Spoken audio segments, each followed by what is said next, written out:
Welcome back, ladies and gentlemen, to WCS America Premier League. We are in the middle of Group G, our final group before we get into the round of 16, where players are flown out here to New York City. They're going to have to play against each other in a more competitive setting, other than their comfort of their own homes. But we're currently in the middle of Huck versus Kaposh. Huck take game number 1. Axlev, that was an incredibly engaging game. What are you thinking about game number 2? You know, game number 2, I feel like the advantage is going to be to Huck. He went 0-2 versus Crank, but after the last game, he's got to have confidence back on his side, and confidence can be a player's best asset, especially a player like Huck, who does a lot of bold moves, and if he's doubting himself, his moves might be a little bit hesitating, and that's pretty much a death blow to his style of play. So now that he's got his confidence back, he could, have willing to do something like a DT rush, proxy oracle play. And that's when Huck's is at his strongest, and when he's being unpredictable, and when he's willing to throw out any type of strategy. Still got pretty close to falling to Kaposh's early aggression before, though, so he might be feeling a little bit confident, but at the same time, he's also probably feeling a little bit vulnerable at how close he just barely won that game. Anyway, guys, so the map is going to be Belcher Vestige for game number 2. Spawning in the bottom right-hand corner, our blue Protoss player. It is Kaposh. Spawning up here in the top left-hand corner from Team Evil Geniuses, our red Protoss player. It is Huck. Lucky for Huck tonight, though, even though he did lose in his first series, is that he's playing PvP, which most people are agreeing right now is Huck's strongest point. And Kaposh, we haven't seen too many results from him, but he's still putting on some pretty good games. So, even if he gets knocked out here, he's definitely going to be a player you're going to want to follow in the other league. Definitely, and especially if you're a fan of the South American players, the Killers, the Kapoches, and the Phoenixes, etc. He's up there. He's one of the very best players from the South American region, and he's proven it. He's proved it last year, winning WCS 2012 Argentina, and he's actually putting up very good games against a very, very tough group here today. That he is. So neither of these players going for any type of proxy, which is going to be great for Huck, because Huck didn't really do so well against that proxy play last time we saw it. But, both these players going to play incredibly standard, safe so far. And I'm going to be really excited to see what kind of play we see coming out here from Kaposh, because he went a little bit more risky last game. It almost paid off. So he could think that it's going to work again, or going to work better in game number 2. Or possibly he's just going to go for more of a standard play. I think Kapoch went for that 4-gate knowing that Huck would go for such a fast Nexus and he wouldn't scout. Unfortunately, in Heart of the Storm, the 4-gate in PvP just really isn't that strong of an option anymore. And Huck was still able to defend and come out ahead there. So going forward, obviously he's not going to 4-gate considering he's already gotten 2 gases and he's already used too much of his Chrono Boost on the probes to get that warp gate in time to do a crazy attack like that. We're seeing Huck get a Zealot this game. So Huck, he's not scouting again. That's normal for his PvP. And it's not like that's something wrong about PvPs, because you can't really usually see too much with the probe scout anyway. And so if you don't scout, you have extra minerals from having all your probes mined the whole game. And you can use those extra minerals to just make your build faster. And if your build's faster, you can hold off whatever your opponent does, even if you're not sure what it's going to be. Those precious seconds of getting... Oh, wow. Takes out the micro probe before it even gets up the ramp. That was really good. This Zealot, man, he knows how to two-step along with that probe, blocking it at every single move there. That was a really nice move by Huck. And think about it, his opponent hasn't been able to scout either.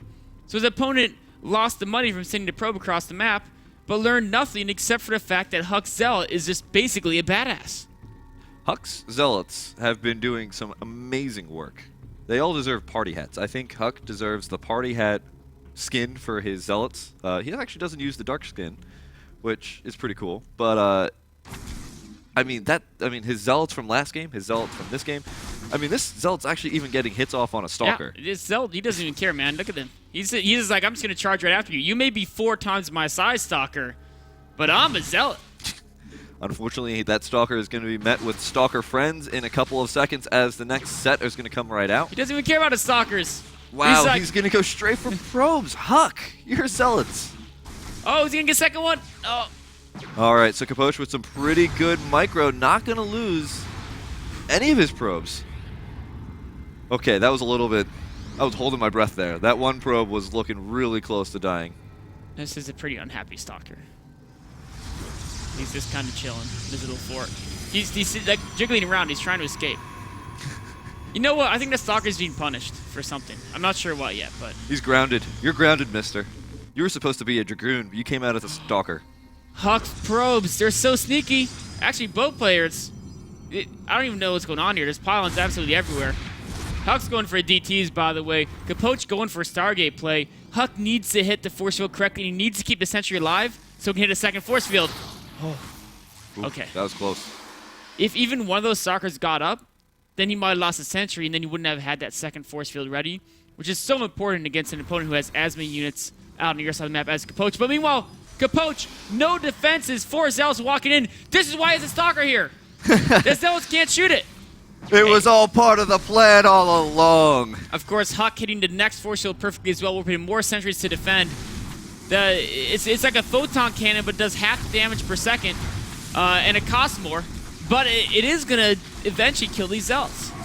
I mean, it's not doing that much damage now. It's a Stalker versus Stalker battle, but the Stalker that's been here has said, hey man, I haven't even seen any battle. I'm not hurt at all. Meanwhile, Hux is. But here comes 2 of Huck's Dark Templar.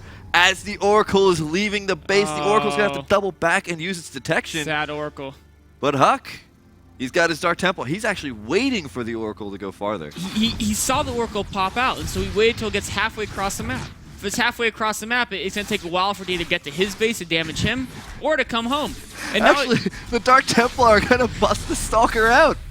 they're his friends now. Stalker, oh, no. It's like he's Sirius Black and they're Harry Potter.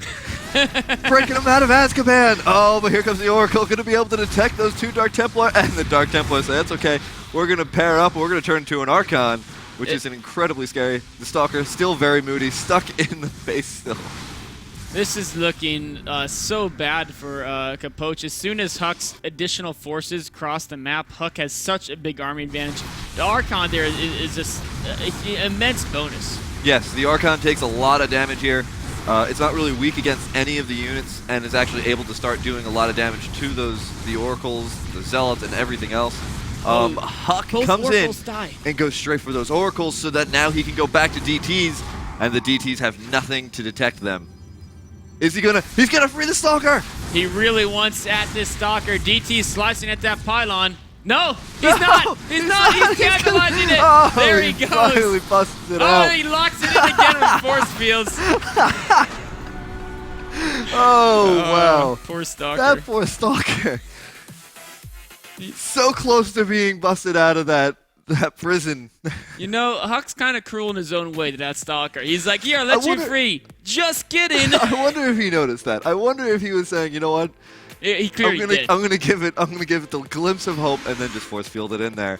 And here we can see that the pylon just barely. He does a dance right in front of the pylon as well, and then he waiting for the force fields to get into position. Huck, you have provided my entertainment for the night. What a fun game there. You know, what really made that game is Huck hitting the force fields perfectly on defense. Meanwhile, Capoche had nothing to defend against Huck's Zealots that ran in there. He had the one Stalker in the prison, but he couldn't. Like, he lost so much to those 4 Zealots. Yeah, and he ran those Zealots out of the range of the Stalker. I mean, still, the Stalker was able to hit like one of those Zealots, and even then, he was just doing so much damage at that point. Then it does the beautiful maneuver of waiting for that Oracle to leave, go halfway across the map, and then start using his Dark Templar. So as soon as the Oracle says, oh, I should be back at base, is already halfway across the map and has a huge map to traverse. Beautifully played game by Huck. That means he's going to advance to the final match of the day, where he's going to go up against Sen. The winner of that match will advance to round of 16. The loser will fall down to the Challenger Division. That match will be coming up just after a short break.